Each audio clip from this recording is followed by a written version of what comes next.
Alright guys, I wanted to show you this quick video of a Scar Audio 8-inch subwoofer that I put in my 2024 Chevy Trax. 8-inch, came together as a package, came with a sub box, amp, wiring kit. One thing it didn't come with is a high-low converter to get signal from your stereo.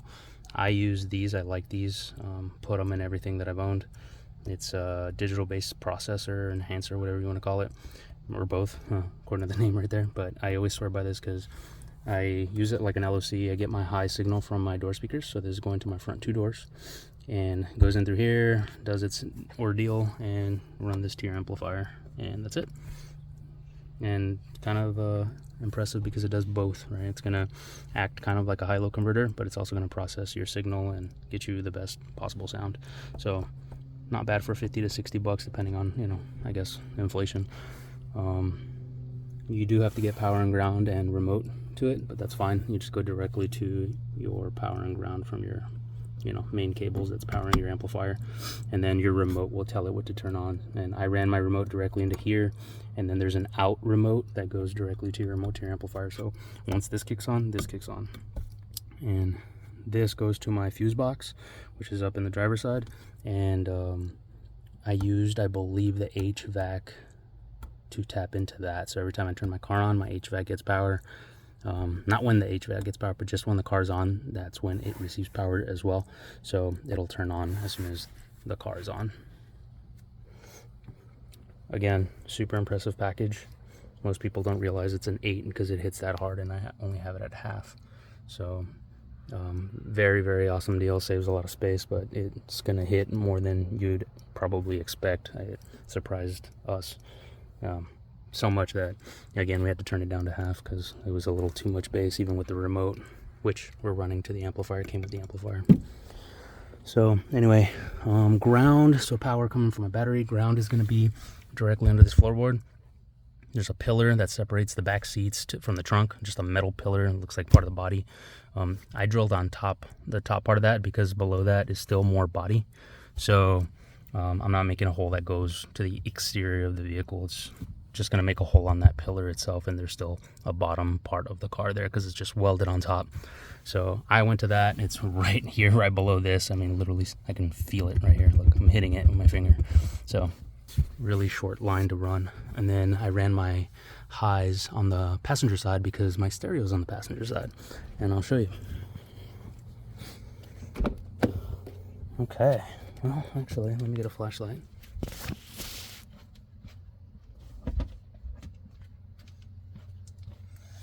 All right, so I remove my glove box, and it's pretty easy. You'll have this little shock absorber attached to that piece. You'll squeeze that together, obviously, and you just push that little arm to the right.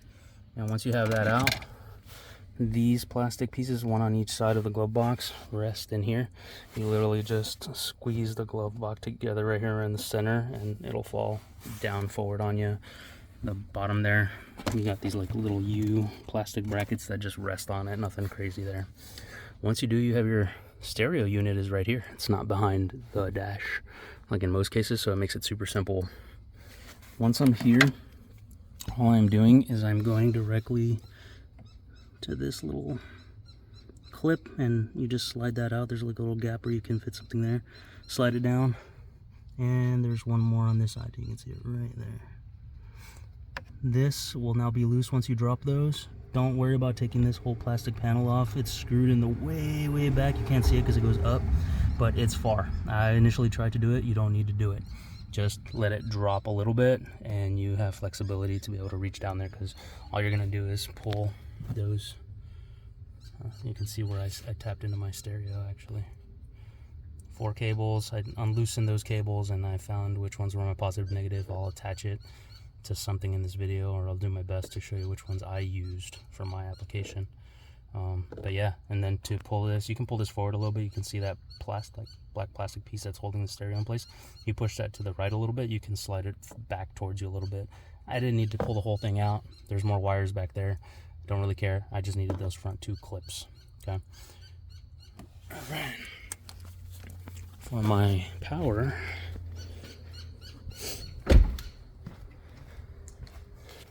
there's my cable. I did make a hole in the, this is just a plastic cover right here, so I'm not really too worried about it.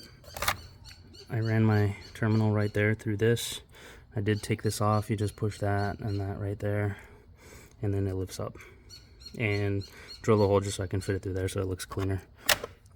Ran it around, and there's where I ran my cable. I drilled from the inside. It was far easier to do so. As you can see, it's like right on the metal. Don't worry about that plastic piece. It looks like plastic, it's like a foam. But I tried to keep that whole center next to, if you see right there on the right, that rubber boot, that's where your main harness goes through. I tried to keep it like right in line with that. It's a little bit far, but you can see that bolt on the other side of the vehicle too, so you're not going to hit that. So just take your time. It's really not that hard. Easy to get to once you see from the inside. Alright, so here's the inside. So from the inside, again, you're gonna take this pillar off right here. You just yank up. You can see where it's a separate piece, but you just literally yank up. Don't be scared, it's not gonna break. On both sides, it's the same. There's this like ring right here that spins and it looks like it screws on. I turned it for a long time like a fool, but you don't have to do that. Just go behind this whole plastic piece and pull it forward. It'll come right out. If you turn it, you're gonna spin forever. It's never gonna come forward. Just get behind the plastic and pull it forward. It'll come out. Here's where I went through. So if you can see, I tried my best to keep it directly in line with that main harness. You might have to move this a little bit. And I just went right outside that boot. And there's the bolt that you saw on the other side. So again, as far as height goes, try to keep it in line with that.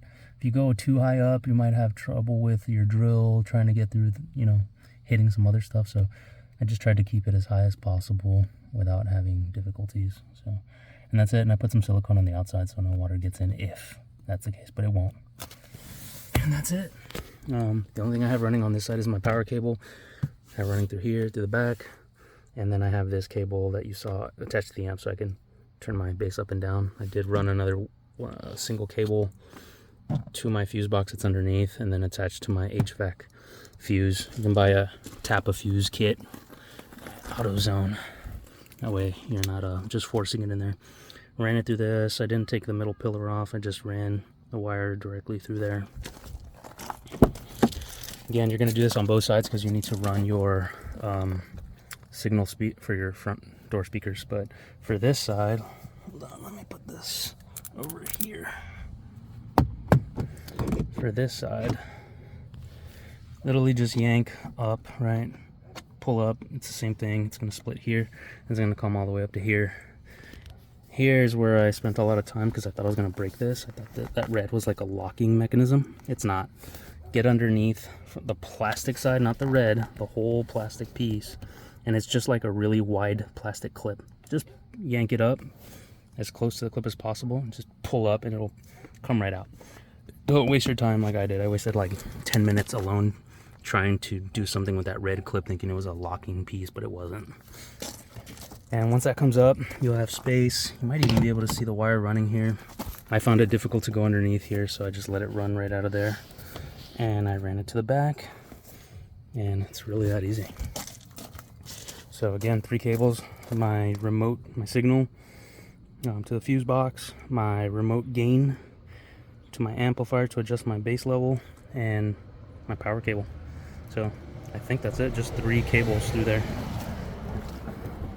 And there it is.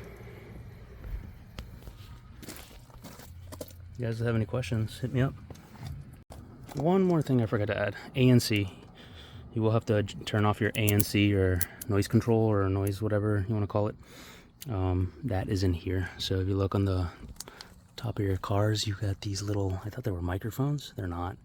They're the active noise control system. And if you pull this ledge off right here, you'll literally just be able to see that there's like a little cable right behind that. And let me see if I can get a good, yeah, it's right there. It's right here. You can't see it, but it's right here. And basically, you just have to reach far in there and disconnect it.